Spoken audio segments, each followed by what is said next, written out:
পাখির দিকে তাকালে, মুক্ত বিহঙ্গের দিকে তাকালে কেমন করে পাখিগুলো উড়ে যায়। এই পাখিগুলো আকাশে ধরে রাখে কে?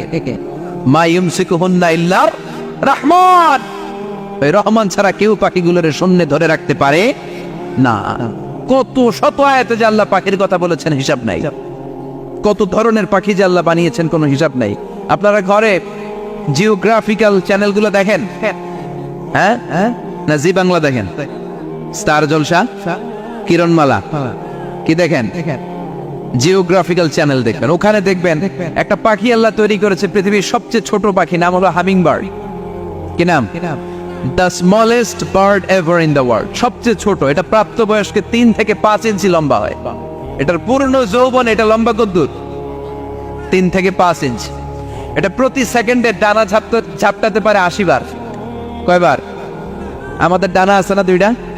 আপনি আপনার ডানা 1 সেকেন্ডে কয়বার ঝাপটাতে পারবেন? হ্যাঁ, আমি ঝাপটাইলাম। কয়টা হয়েছে 1 সেকেন্ডে? হ্যাঁ, 3টা-4টা ঝাপটা দিতেই আমার সেকেন্ড শেষ। কিন্তু এই পাখিটা প্রতি সেকেন্ডে তার 2 পাখা ঝাপটায় কয়বার? পৃথিবীর সব পাখি সামনে ওড়ে, তো এই পাখি সামনে যেমনি ওড়ে, এট দ্য সেম টাইম এই পাখি পিছনের দিকে উঠতে পারে। সুবহানাল্লাহ। বাড়িতে যাই বললেন ইউরোপের আল্পস পর্বতমালায় গুগল করবেন যে আজকে গুগলে লিখবেন যে আলপিন সুইফট একটা পাখি আছে। এই পাখিটা একবার যখন শূন্যে উড়াল দেয়, উড়ন্ত অবস্থায় এটা আকাশে 6 মাস থাকতে পারে। আকাশের মেঘের আপ থেকে পানি খায়, শূন্যে ভেসে বেড়ানো পোকামাকড় ধরে খেয়ে বেঁচে থাকে। 6 মাস পরে একবার জমিনে ল্যান্ড করে নামে কয়েকদিন থেকে আবার উড়াল মারে, আবার উড়াল মারলে আবার 6 মাস। আলপিন সুইফট। আরেকটা পাখি আছে, অদ্ভুত পাখি, নাম হোমা বার্ড। এই হোমা বার্ড উড়ন্ত অবস্থায় ডিম ফেটে দেয়, আর ওই ডিমটা জমিনে পড়ার আগেই মাঝখানে ডিম ফেটে বাচ্চা বেরোয়, বাচ্চা উঠতে শুরু করে দেয়। এই পাখিগুলোর কথা কোরআনে আছে না নাই? এজন্য আল্লাহ বললেন আওয়ালাম ইয়ারাউ ইলাত তাইরি ফাওকাহুম সাফাতি ওয়া ইয়াকবিদনা মা ইউমসিকুহুন্না ইল্লার রহমান ইন্নাহু বিকুল্লি শাইইন বাসীর। আল্লাহ বললেন নাস্তিকগুলো কি পাখির দিকে নজর করে তাকায় না? পাখির দিকে নজর করে যদি তাকায় তখন পাখির রব আল্লাহরে খুঁজে পাবে। চিল্লায় বলেন ঠিক কিনা? পাখিকে আরবিতে বললে তয়ের। সবাই বলেন পাখির আরবি কি? বিমানের আরবিও তয়ের। পাখি আরবি যা, বিমান আরবিও। এই পাখি নিয়ে গবেষণা করে বিমান বানাইস। সুবহানাল্লাহ কইবেন না? আমরা বানাই নাই, আমরা তো খোঁজাখুঁজিতে ব্যস্ত। আমরা আছি ফতুয়া নিয়ে ব্যস্ত। তুই 20 কারণে কাফের, তোর চাচা 90 কারণে কাফের। তোর চাচা মরলে যেই জায়গায় কবর দেয়া হবে, ওই কবরের মাটির উপরে যে ঘাস উঠবে, ওই ঘাস যে গরু খাবে, ওই গরুর দুধ যে খাবে, ও কাফের। আছে না নাই? খালি কাফের ফতুয়া দেয় ব্যস্ত। আমরা ফতুয়া নিয়ে রইলাম, আর ওরা সব আবিষ্কার করে ফেললো। উইলবার রাইট আর অরভিল রাইট, এই 2 ভাই 1903 সালে এই বিমান আবিষ্কার করেছে এই আয়াতের উপর গবেষণা করে। আওয়ালাম ইয়ারাউ ইলাত তাইর। ওরা কি পাখি নিয়ে ভাবে না? আমাদের তো ভাবার সময় নেই। আমরা আছি মদ নিয়ে, আর নারী নিয়ে, আর জুয়াবাজি নিয়ে। চিল্লায় বলেন ঠিক কিনা? এমন অনেক মন্ত্রীদের হোটেল আছে যেখানে পতিতালয়ের আড্ডাখানা। চিল্লায় বলো ঠিক কিনা? মুসলমান রাজ মদ আর নারী নিয়ে ব্যস্ত, আর ইহুদি খ্রিস্টানরা আমাদের সব ঐতিহ্যকে ধারণ করেছে। উইলবার রাইট অরভিল রাইট গবেষণা শুরু করে দিল। পাহাড়ে শুয়ে শুয়ে 2 ভাই খালি পাখির ছবি আঁকে, কেমনে পাখিগুলো টানা ছাপটা মেরে ওঠে, কেমনে নামে। গবেষণা করতে করতে করতে প্লেন বানায় ফেললো 1903 সালে। আজ থেকে 100 বছর আগের স্টোরি শোনাচ্ছে আপনাদের। তখনকার বিমান এখনকার বিমানের মতো ছিল না। আপনি দেখবেন যে শুরুতে বিমান কেমন ছিল। শুরুতে ভাঙ্গাচুরা 2টা পাখা নিয়ে একটু উড়ে আবার থপাস করে পড়ে, কিন্তু আশা হারায় নাই, আবার উড়ে থপাস করে পড়ে। আমেরিকাতে সুবিধা করতে পারেনি। ফ্রান্সের এক কিং তাদেরকে ডোনেট করেছে বিপুল অঙ্কের টাকা দিয়ে। তারা প্রথম ফ্রান্সের একটা শহর থেকে আরেকটা শহরে পৃথিবীর প্রথম প্যাসেঞ্জার প্লেন নিরাপদে ল্যান্ড করেছে।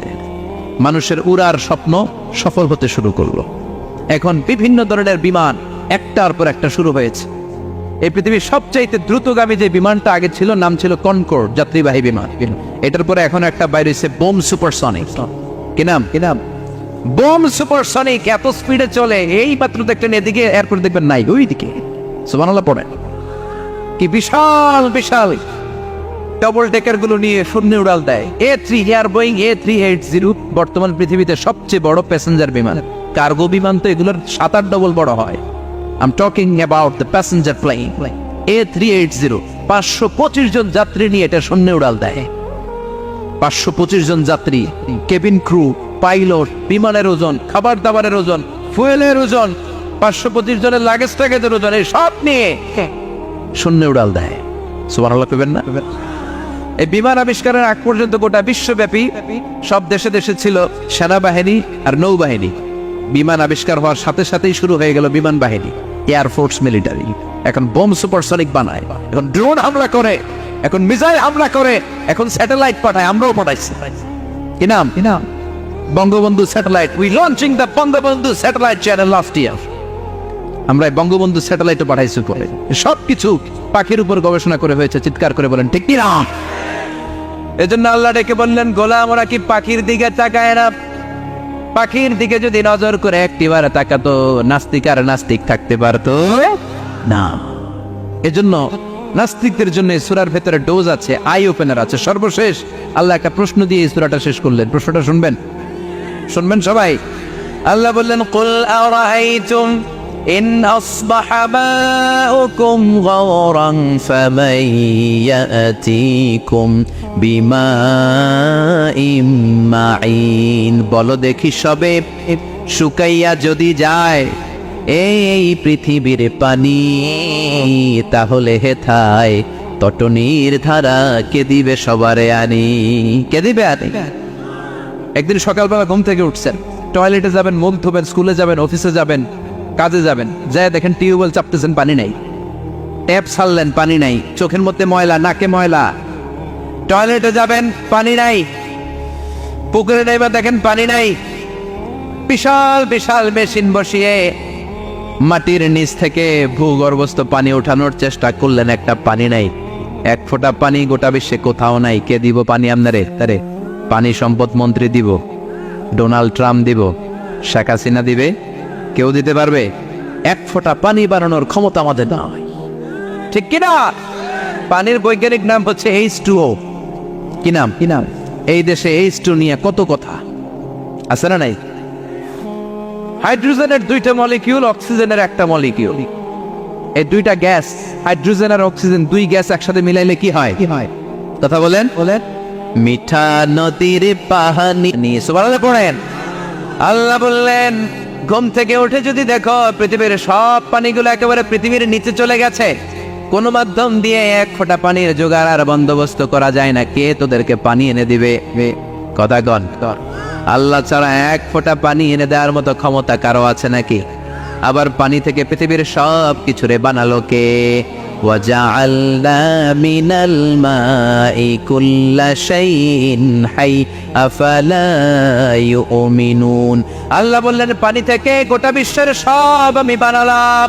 সব জীবিত জিনিস তৈরি হয়েছে পানি থেকে। এটা কোরআনের কথা। কার কথা? আর 1500 বছর পর বিজ্ঞানীরা এখন বলছে পানি থেকেই সব প্রাণ এসেছে। সুবহানাল্লাহ পড়েন। বিজ্ঞানীদের রিসার্চে এসেছে পৃথিবীর সর্বপ্রথম যে প্রাণীটার উৎপত্তি, এটার নাম নাকি অ্যামিবা। কি নাম? It's a very small unicellular organism in the world. এককোষী শৈবাল অ্যামিবা এসেছে পানি থেকে, ওদের কথা। তারপরে এসেছে জুপ্লাঙ্কটন, ফাইটোপ্লাঙ্কটন, ব্যাকটেরিয়া প্লাঙ্কটন, একটার পর একটা ডেভেলপ করেছে। সব এসেছে পানি থেকে। পানি নাই তো কিচ্ছু নাই। পানি হচ্ছে প্রাণের ব্লুপ্রিন্ট। চিল্লায় বলেন ঠিক কিনা? পানির মধ্যে সব প্রাণের অস্তিত্ব রেখে দিয়েছে কে? আবার ফলের মধ্যে আল্লাহ পানি দিয়ে বললেন, আন্না সাবাবনাল মা সাব্বা। যেখানে যতটুকু পানির দরকার, রসের দরকার, সব রস দিল কে? ক্ষীরার ভিতরে পানি আছে না নাই? কলার ভিতরে, আপেলের ভিতরে, তরমুজ তো পুরাই পানি। কথা গল। ডাবের ভিতরে কে দিল? নাকি আমনে বানাইছেন? কেউ বানাতে পারে? এই পানিগুলো দিল কে? আবার আল্লাহ বললেন, মারাজাল বাহরাইনি ইয়ালতাকিয়ানি বাইনাহুমা বারযাখুন লা ইয়াবগিয়ান ফাবিআইয়ি আলাই রাব্বিকুমা তুকাযযিবান। দুই দিকে সাগর বয়ে যায়, একদিকে এলোনা পানি, একদিকে মিঠা পানি, একসাথে সাগরটা বয়ে যায়, কিন্তু মাঝখানে এমন ব্লকেজ, একটার পানি আর একটার সাথে মিশানা আটকায় রাখলো কে?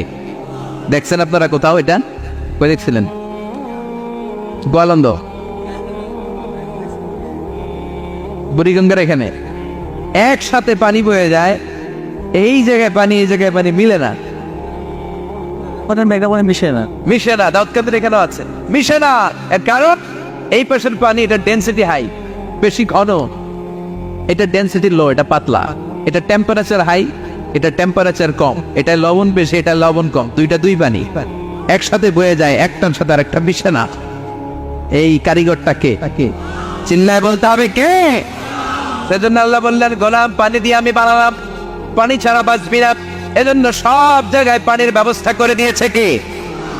আবার বেশি পানি হলেও মরার ব্যবস্থা আছে না নাই? সাইয়েদনা নূহ আলাইহিস সালামের কওমকে বন্যা দিয়ে ধ্বংস করেছে কে? এজন্য পানি চাইবো কার কাছে? কথা কন। আল্লাহ মেঘ দে পানি দে, ছায়া দে রে তুই, আল্লাহ মেঘ দে। সবাই পড়েন না? আল্লাহ মেঘ দে পানি দে, ছায়া দে রে তুই, আল্লাহ মেঘ দে। দেয়ার মালিক একজন, তিনি কে? চাইতে হবে কার কাছে? সব ক্ষমতার মালিক কে? নাকি আমরা? আমরা ক্ষমতার মালিক। আর জীবনে কোনোদিন বলবেন মানুষ সকল ক্ষমতার উৎস, এই কথা কোনোদিন বলা যাবে? সকল ক্ষমতার একচ্ছত্র নিরঙ্কুশ মালিকানা একজনের, চিৎকার করে বলতে হবে তিনি কে? বিপদে আপদে সবসময় আমরা তার কাছে চাইতে চাই, তার কাছে ফিরবো। আল্লাহ আমাদের সবাইকে কথাগুলো বুঝে আর আমল করার তৌফিক দান করুন। আর জোরে পড়েন আমিন। আমরা হলাম দুর্বল। আমরা কি? দুর্বলের ঘরের দুর্বল। আমরা যখন জন্মেছিলাম দুর্বল। আমার ছোট্ট একটা মেয়ে আছে, আমি অবাক হয়ে থাকি যে আমিও তাইলে ছোটবেলায় এরকম ছিলাম, না খাওয়ালে খেতে পারে না, পেশাব পায়খানা করে, ঘর নষ্ট করে, বমি করে, দাঁড়াতে পারে না, শুইতে পারে না, লালা পড়তে থাকে, ক্লিন করতে হয়, সব সময় তাকে সার্ভ করতে হয়। কি দুর্বল ছিলাম আমরা! ওই দুর্বলতা থেকে যৌবনের সাময়িক একটা সময় পাই রক্ত গরম। এরকম রক্ত গরম তোমার আগে ছিল না। আগে তুমি দুর্বল ছিলা। তুমি শুধু দুর্বল না, তুমি দুর্বলের ঘরের দুর্বল। আমাদের 14 পুরুষ দুর্বল, চিল্লায় বলেন ঠিক কিনা? কি ক্ষমতা আমাদের! দুর্বল হয়ে দুনিয়ায় জন্মালাম, সাময়িক কিছু সময়ের জন্য যৌবনের শক্তি পেলাম, আবার ওইটার পরে আবার দুর্বল হয়ে গেলাম। রং ধরা যৌবন জং ধরে শেষ, আবার লাঠি নিয়ে হাঁটা লাগে, কোমরে ব্যথা, মাজায় ব্যথা, আবার কুজো হয়ে যায়। কি ক্ষমতা আছে আমার? কি ক্ষমতা আছে? একটু ভূমিকম্প হলে কাঁপাকাঁপি শুরু হয়ে যায়, ঠিক কিনা? ভূমিকম্প হলে বাঁচার জন্য সব দেয় দৌড়। টেলিভিশনের কিছু লাইভ প্রোগ্রাম দেখলাম, উপস্থাপকও দৌড়, অতিথিও দৌড়। দেখেন নাই? লাইভ ব্রডকাস্টিং হচ্ছিল, কি সরাসরি সম্প্রচার। যখন দেখা যাচ্ছে চেয়ার কাঁপতেছে, উপস্থাপক দৌড়, আর মেহমানরা বসে আছে মাইক নিয়ে। কিছুক্ষণ পরে আরো কাঁপাকাঁপি বেড়ে গেল, মেহমানও দৌড়। কথা কন। 20 তলা 30 তলা দামি দামি বিল্ডিং গুলোর ফ্ল্যাটের ভেতরে যারা থাকে, তুফান শুরু হলে দেয় দৌড়। কথা কন। ভাড়াটিয়ারা দৌড়ায়, বাড়িওয়ালারা দৌড়ায় না। নিজের বাড়ি তো, এই জন্য দৌড় দেয় না। নাকি ভূমিকম্প হলে ভাড়াটিয়াও দৌড়, বাড়িওয়ালাও দৌড়, র্যাবের প্রধান দৌড়, পুলিশ প্রধান দৌড়, শুধু প্রেসিডেন্ট আর মাননীয় প্রধানমন্ত্রী দৌড়ায় না। কথা কন। বাঁচার জন্য সব দৌড়। কয়েক বছর আগে পত্রিকায় একটা হেডিং পড়লাম, মাননীয় প্রধানমন্ত্রীকে বহনকারী বিমান এর 33 চক্কর আকাশে। কয় চক্কর? কি যেন সমস্যা হয়েছে, বিমান নামতে পারছিল না। তখন ওনার সাথে আবার স্পেশাল সিকিউরিটি ফোর্স থাকে। ওনারা বলল, honourable prime minister, we can not land now because of some flying মেকানিজমে আমাদের সমস্যা হচ্ছে, আমরা ল্যান্ড করতে পারছি না, ঝামেলা হচ্ছে, নিচে হয়তো কোনো ঝামেলা দেখা দিচ্ছে, আমরা এখন নামতে পারবো না, উই ক্যান নট ল্যান্ড নাও। আপনাকে একটু ধৈর্য ধরে বসে থাকতে হবে। তখন ওই ওনাকে বহনকারী বিমানটা আকাশে 33টা চক্কর মেরেছিল। এটা নিয়ে কাভার করা হয়েছে পত্রিকায়। আপনার কি মনে হয় 17 কোটি মানুষের প্রধানমন্ত্রী, এদেশের সবচেয়ে ক্ষমতাধর নারী, উনি যখন বিমানে বসা অবস্থায় শুনলেন বিমানে ঝামেলা বা নিচে ঝামেলা, ওনার অন্তরে ভয় ঢুকছে কার? উনি বসে বসে জিকির করছে কার? তাহলে দেখেন, ক্ষমতাও সবসময় কাজে লাগে না। চিৎকার করে বলেন ঠিক কিনা? ক্ষমতা আপনারে বাঁচাতে পারবে না। আপনারে বাঁচাতে পারে একজন। চিৎকার করে বলেন তিনি কে? এজন তুফান যখন শুরু হয়, জলোচ্ছ্বাস যখন শুরু হয়, ঘূর্ণিঝড় যখন শুরু হয়, সিডর যখন শুরু হয়, বন্যা যখন শুরু হয়, তখন বোঝা যায় আল্লাহ কারে কয়। কক্সবাজারে যখন জলোচ্ছ্বাস হয়, মহেশখালী দ্বীপে যখন তুফান হয়,